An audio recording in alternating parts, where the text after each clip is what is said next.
It's 1409 CE, and you're a devout Christian living in medieval Europe. You wake up one morning to discover that your church, the one Holy Catholic Church that's supposed to unite all of Christendom, now has 3 different popes. Each one claims to be the true successor of St. Peter. Each one declares the other 2 fraudulent antipopes, and each one is excommunicating the others. So, which papal line do you follow? Whose sacraments are actually valid? Are your sins forgiven? Or are you going to hell because you picked the wrong pontiff? Welcome to the Western Schism, one of the most extraordinary ecclesiastical crises in church history that nearly tore medieval Christianity apart. To understand how we ended up with 3 popes, we need to go back to 1309 CE. That's when something unprecedented happened. Pope Clement V abandoned Rome entirely.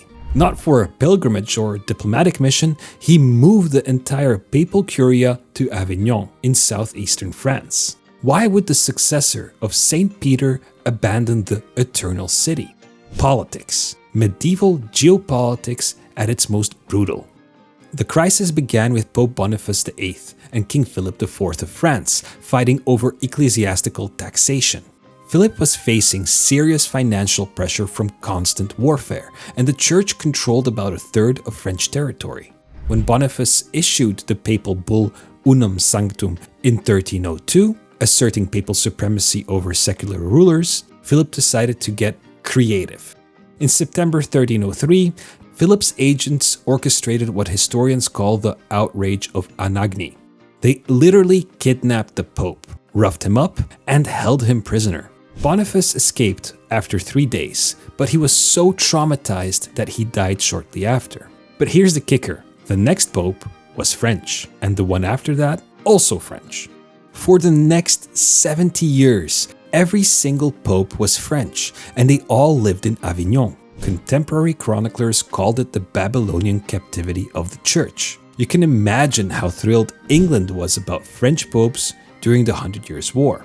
But in 1377, something remarkable happened. Catherine of Siena, a mystic with incredible influence, convinced Pope Gregory XI to return to Rome. She literally traveled to Avignon and spent months pressuring him. So, Gregory packed up the papal court and headed back to Rome. Crisis solved, right? Wrong. Gregory died in March 1378, barely 14 months later. And that's when everything went sideways. Chapter 1. The Electoral Crisis. The cardinals who had elected the next pope found themselves in a terrifying situation. They were holding the papal conclave in Rome, surrounded by angry mobs who were absolutely determined not to let them elect another French pope who might flee back to Avignon. Under this pressure, what canon lawyers would later call electoral duress, they elected Bartolomeo Prignano, who became Pope Urban VI. The Romans celebrated. The Avignon period was over. Except Urban VI turned out to be a complete disaster. But how bad was he? Within months, he had systemically alienated every cardinal who elected him. He publicly humiliated them, calling one a blockhead and telling another to shut up his ceaseless chatter. He was violent, paranoid, and had the diplomatic skills of a rabid badger. So what did the cardinals do? They declared a do-over. In September 1378, 13 of them fled Rome, convened in Anagni, and said, actually, Urban's election doesn't count because we were under duress from that mob. Then they elected Cardinal Robert of Geneva as Pope Clement VII. But here's the problem. Urban VI refused to step down. So now Christianity had 2 popes claiming legitimate authority. Urban stayed in Rome and Clement went back to Avignon. And this is where it gets really messy, because now every kingdom in Europe had to pick sides. Before we dive into the absolute chaos that followed, if you're enjoying this analysis of one of history's wildest ecclesiastical crises, hit that like button. And if you want more stories about medieval politics gone wrong, make sure you're subscribed, because trust me, it gets even more complex from here. Chapter 2. The Geopolitical Division of Christendom.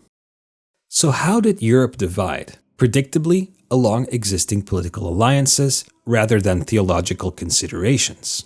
The Roman obedience included England, most of the Holy Roman Empire, Poland, Hungary, and most Italian states. England's support was strategic. They were fighting France, so supporting a French-influenced papacy was politically impossible. The Avignon obedience comprised France, Scotland, the Iberian kingdoms, Naples, and Savoy. Scotland backed Avignon because England backed Rome. It was that simple. But think about what this meant for ordinary Christians. Each pope declared the rival sacraments invalid. So if you lived in England and got married by a priest loyal to the Roman Pope, the French said your marriage wasn't real. If you confessed your sins to an Avignon priest, the English said you were still going to hell. This wasn't just political confusion, it was existential crisis for medieval Christianity's unified identity. And it persisted for decades. The Roman line continued. Urban VI, Boniface IX, Innocent VII, Gregory XII. The Avignon line proceeded with Clement VII, then Benedict XIII, whose stubbornness became legendary. Benedict XIII was so determined to never resign that he's literally where we get the Spanish expression quedarse en sus 13, to stick to one's 13, referring to Benedict XIII, meaning to refuse compromise no matter what. By 1409, after 30 years of schism, both papal lines remained completely intractable. Neither pope would resign, and the crisis showed no signs of ending. So cardinals from both sides took an unprecedented step. They convened the Council of Pisa without papal authorization. This represented a revolutionary application of conciliar theory, the idea that the collective church possessed authority superior to individual papal power. The Council of Pisa deposed both Gregory XII and Benedict XIII as schismatics and elected Cardinal Alexander V as the legitimate pope. The plan backfired spectacularly. Neither deposed pope accepted the council's authority. Instead of 2 popes, Christianity now had 3. I'm not making this up. For 8 years, from 1409 to 1417, 3 different men simultaneously claimed to be the pope. The situation had gone from crisis to complete institutional chaos. Chapter 3. The Triple Papal Crisis. Can you imagine being a Christian in 1410? You've got Pope Gregory XII in Rome, Antipope Benedict XIII in Avignon, and Pope Alexander V, later John XXIII, in Pisa. Each one says the other 2 are going to hell. Each one claims exclusive sacramental authority. And it gets worse. John XXIII, the Pisan Pope, had a moral reputation that was questionable, even by medieval papal standards. Meanwhile, Benedict XIII remained stubbornly determined, even when abandoned by his own supporters and besieged by French forces. This couldn't continue. The institutional foundations of medieval Christianity were crumbling. If the Church couldn't even determine who the Pope was, how could it maintain spiritual authority over European Christendom? Enter the Council of Constance in 1414. This was the medieval equivalent of an emergency intervention. Holy Roman Emperor Sigismund basically forced everyone to the table and said, "We're fixing this now." But here's what made Constance different. They organized voting by nations. Italy, France, Germany, England, and Spain each got 1 vote, regardless of how many delegates they brought. This prevented any single faction from dominating and ensuring genuine representation. On April 6, 1415, the council issued the decree Haec Sancta Synodus, which declared that general councils derived authority directly from Christ and that all Christians, including popes, were bound to obey conciliar decisions. This was revolutionary. It put the collective church above individual papal authority.